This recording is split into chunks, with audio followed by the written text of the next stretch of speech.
Hello again, everyone. It's Ariel Helwani once again being joined by the karate hottie herself, Michelle Waterson. We just saw her in action back at UFC 249. Unfortunately, the fight didn't go her way, but appreciate her time here on this Thursday afternoon. Michelle, we were just talking off air about a different project that we're working on here at ESPN that will come out later. And I wanted to ask you, and correct me if I'm wrong, it feels like you're in kind of in an emotional state right now, that you're sort of contemplating things with everything going on in life. Is that an accurate read on where you are at a month or so after your last fight? For sure. I feel like the whole world is kind of, up in the air right now and nobody knows how to act. There's a lot of things going on in the world that makes everybody feel uneasy, and it makes me feel uneasy because it's just I feel the unrest of the world, and it puts a stress on my heart. Did you feel this way before the fight, or is it something that happened while you were away, or is it now that you're away from preparing for a fight and you can kind of look around you and it's all kind of hitting you now? No, when you're in fight camp, that's what it is. That's what you prepare for. I was more than ready to fight Carla. I was really excited for that. But it's just, I think it's a buildup of everything that's happening, that's going on. I think that the the isolation of the COVID was just the beginning of what's going on, and I think that the world is a bit lost, and like I said, it's kind of heavy on the heart. When you say lost, what do you mean by that? With um, the death of George Floyd, that was and and now the rioting and the looting, and then the COVID already in the mix of that, and then all of the political back and forth, and um, the the racial unease. I think that kind of hits for me because I'm biracial myself. My daughter's biracial. I grew up in a very diverse um, neighborhood. I have military background. My husband was a military cop. I have a lot of cops in my close circle.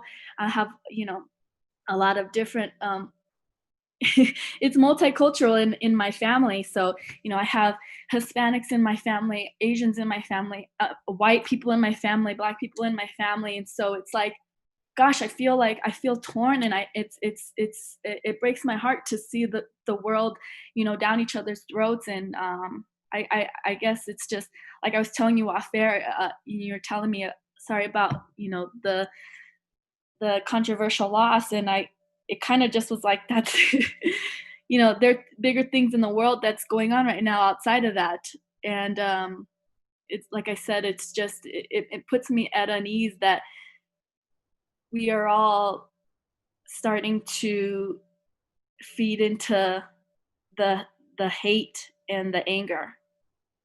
Do you think anything can be done to fix this, or do you feel like, with social media and just, so much uncertainty, everyone's at home, people are angry, people are losing their jobs? How do you feel like we can fix this? I know I'm asking you almost an impossible question, but I'm sure you contemplated as well. Is this fixable? I think that we all the mind is a powerful thing, and we can all create our own realities within our own mind, and it's easy to feed into the negativity of everything, but and it is a lot harder to take a deep breath and to close our eyes and to focus on love and joy and harmony. But I remember growing up, and um cultures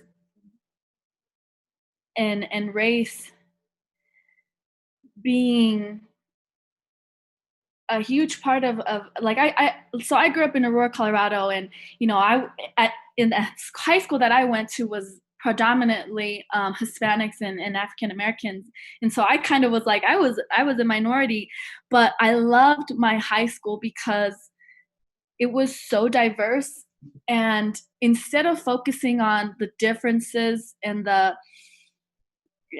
you do that and I do this, I think the take that my high school took was to embrace the differences, and every year we had a diversity assembly, and we were able to share parts of our world with the rest of the school, and in doing so, I think it opened our eyes to the beauty of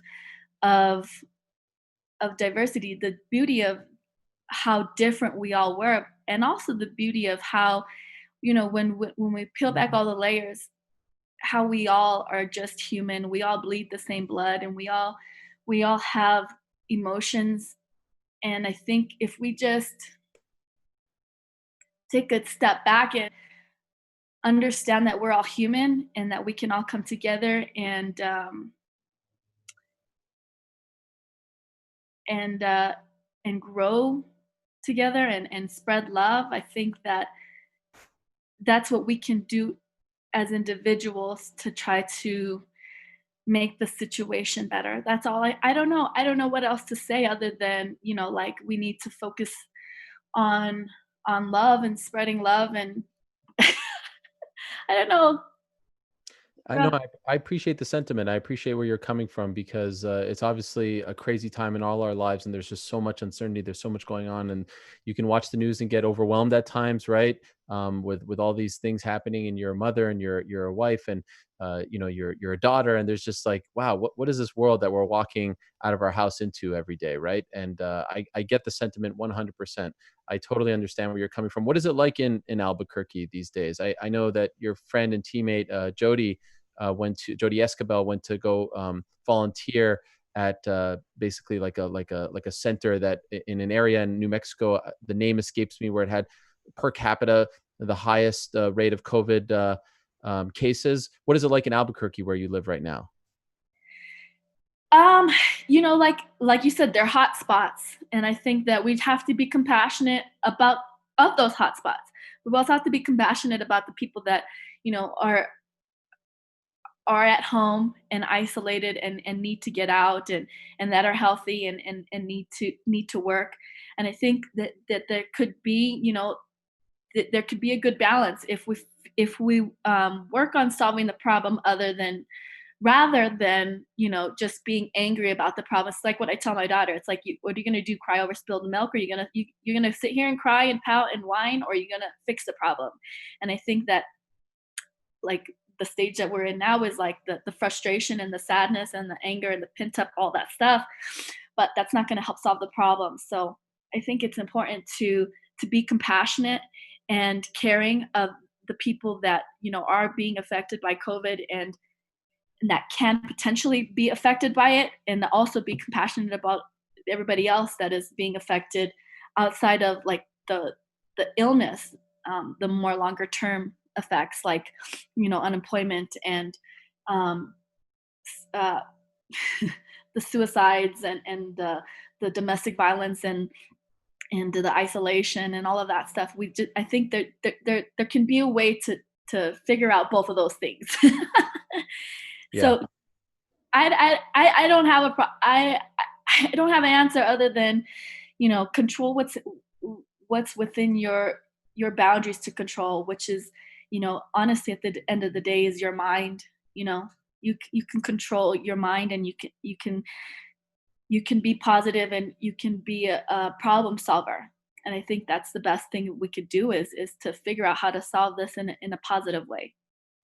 I appreciate how much this means to you. Clearly, you're affected by it, as we all should be, regardless of our race, regardless of our background. This is something that affects us all, and we've seen a lot of athletes, the most famous ones, from LeBron James, right, to Stephen Curry, to ones in mixed martial arts, speak up about this. Is this something that you feel that you need to do now that so many people look up to you? You fight in the UFC. When you see things that bother you, when you see injustices, do you feel like you have to speak up? I that's a tough one too, because it's like, um the only thing I can say to speak up is to be positive about it, and to try to enlighten yourself, try to educate yourself, and understand the situation for what it really is. And that's the biggest thing that I can say to when I say speak up, because I think that, you know, a as a person of influence, I don't ever want to say the wrong thing and then ignite a fire that didn't need to be ignited. What needs to be ignited is love and care and compassion for each other as humans. Amen. Anything else you want to say? No, that's it. I mean, gosh, I oh, it's rough, man. How are you doing? I guess is my question. How are you Oh, about the whole situation? thank you for asking. People don't usually ask me that. I'm doing okay. Obviously, it's been a very stressful time and like I said, an uncertain time. And then when you see other things that are non-related to the coronavirus happening that break your heart, and it seems to be again a trend that comes and goes, and now it's a trend that's very prevalent. It's heartbreaking. It really is. And I would love nothing more than for all of us to get along and be harmonious, as you said, and just live our lives. And you don't have to be best friends with everyone, but you don't have to let things escalate. You need to look out for your brother and sister, your neighbor. And so I think I look at things differently now that I became a father, because you wonder, what life am I, what world am I leading my kids into, right? Because at some point I'm not going to be here, and they're the ones who are going to take the baton, so to speak. And so that stuff really worries me. In addition to all the uncertainty about their school and can they go to the park, and there's so much to think about right now. So trying to be positive. One thing that I've done as of late, and I don't know if it's the right thing to do, I've actually, and I'm not saying because it's right or wrong, I'm not saying because I believe it or I don't, I've tried to lessen my consumption of the news because it was making me feel really down, not because I don't believe what is being reported, just because it was affecting me Yeah. mentally and my mood and the way I was towards my family. And I just felt like for now I need to be in the best mood possible in front of them and around them. And so of course you're going to read about things, you're going to find out about the big stuff, and that's important as well. And I'm not suggesting people do this. I don't want to create that kind of movement, but I just feel like for now, what do I need to know? We need to be safe, we need to be protected, we need to be happy, we need to be around each other. And for now, for me, that's most important. I don't think that's anything. I honestly think that's something that we should all do is to be aware of the amount of negative um, outlets that we are exposing ourselves to, because even if it's something that we hear and we're unbiased to it, it still is entering your mind. You know what I mean? And so I think those are things that we have to be aware of. I agree. Well, I wish you guys the best, and I appreciate you opening up. And I look forward to the return. You don't have your return fight yet. I mean, I feel like it's, as you said, insignificant to ask this, but you are a famous UFC fighter, so I'd be remiss if I don't ask you that.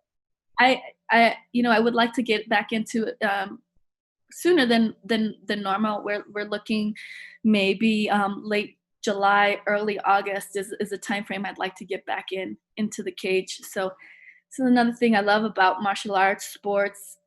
I think in general is that um, it's just it's black or white. It's there. You go in there and you perform, and everything is based off performance, and I guess I have comfort in that, you know. Anyone come to mind? Well, I know that Angela was calling me out on your show, and I think that would be a lovely fight. She she's she's down to bang. I'm excited to get back in there and and do what I love to do. So I don't know. We'll see what happens.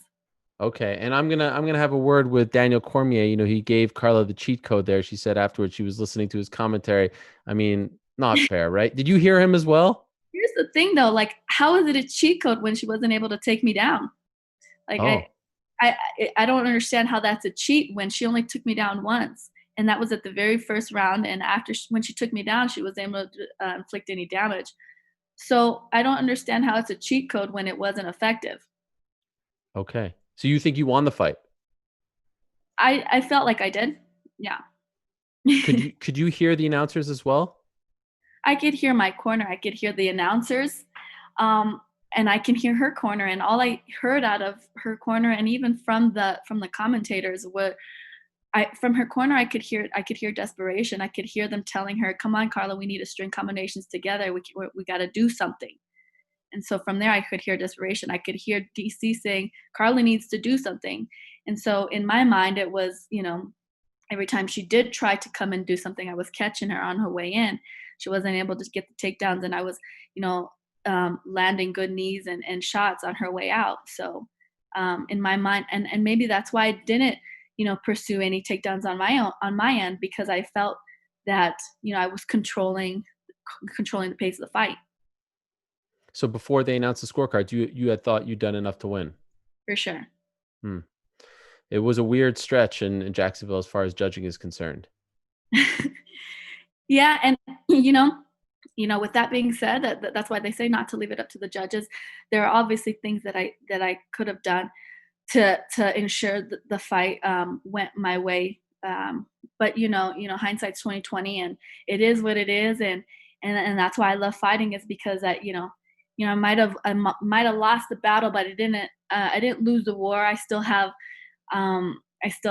more fights on my contract, and I can still go back in there and improve on the things that I wasn't able to do, and I love that.